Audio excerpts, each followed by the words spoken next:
داستان 3 آرزو و حکمت پادشاه، مسیری به سوی رشد و خودشناسی. در دورترین نقطه‌ای از جهان یک فرمانروای دانا زندگی می‌کرد. او به آرزوها ایمان داشت و می‌گفت که اگر دلی پاک آرزو کند، می‌تواند جهانی را تغییر دهد. روزی 3 جوان به دربار این پادشاه آمدند، هر کدام با آرزویی منحصر به فرد. اولین جوان تاجری پرشور و جاه طلب بود. او گفت: پادشاه، آرزو دارم ثروتمندترین مرد جهان شوم.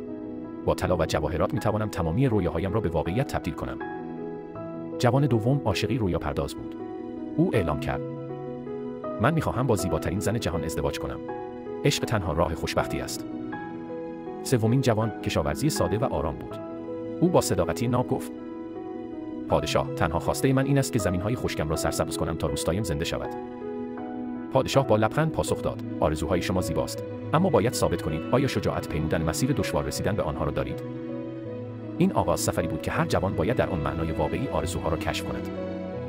3 روز بعد، پادشاه برای هر یک از آنها مأموریتی تعیین کرد تا بسنجد که آیا آرزوهایشان از عمق وجود سرچشمه می‌گیرد یا از جاه طلبی سطحی. پادشاه به تاجر گفت: برای ثروتمند شدن باید ببخشی. هر سکه‌ای که می‌دهی 10 برابر باز خواهد گشت. این مسیر ساده نیست. آیا آماده‌ای؟ تاجر ابتدا با شور و هیجان بخشی کمک کرد، اما با طمع و ناسپاسی مردم روبرو شد. روزی پیرزنی فقیر را دید که آخرین سکه خود را به کودکی گرسنه بخشید. او پرسید: چرا این را انجام دادی؟ پیرزن با لبخندی آرام گفت: شادی این کودک ثروتی است که هیچ گنجینه‌ای نمی‌تواند به من بدهد. این جمله نگاه تاجر را تغییر داد. او متوجه شد که ثروت واقعی در شاد کردن دیگران نهفته است.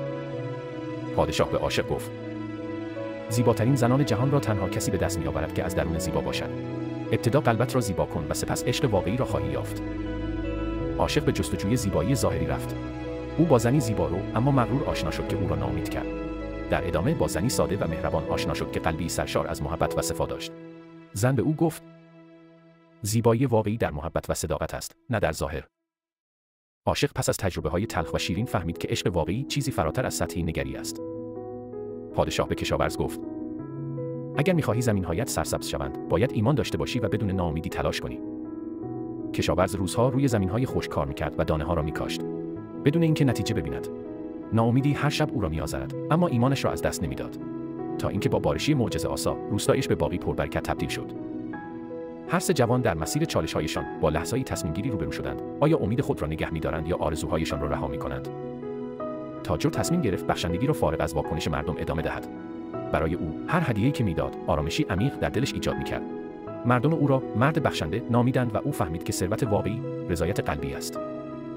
عاشق سرانجام نزد زنی که نشان دهنده زیبایی درونی بود بازگشت و گفت: من اشتباه کردم. تو همون کسی هستی که همیشه به دنبالش بودم. او احساس آرامشی یافت که هیچگاه تصورش نمی‌کرد. کشاورز با رویدن اولین دانه‌ها به قدرت ایمان و تلاش پی برد. او با لبخندی سرشار از امید گفت: من یاد گرفتم که قوی‌ترین ابزارها صبر و اعتماد هستند. هر 3 جوان با حکمت و توشی‌ای از درس‌های سخت بازگشتند. پادشاه گفت: آرزوها بدون تلاش، ایمان و صداقت تنها خیالی عبث هستند. او به هر یک هدیه‌ای داد. به تاجر صندوقی از طلا و جواهرات. به عاشق حلقه‌ای از عشق پاک. به کشاورز دانه‌هایی برای آینده‌ای روشن. پادشاه افسود: این هدایا شروع مسیری تازه است. از آنها عاقلانه استفاده کنید. تصور کنید شما یکی از این 3 نفر هستید. آرزویتان چیست؟ آیا حاضرید برای رسیدن به رویای خود صبر و ایمان به خرج دهید؟ آیا می توانید قلب خود را پاک‌تر کنید و از راحتی‌های معمول عبور کنید تا خود واقعیتان را پیدا کنید؟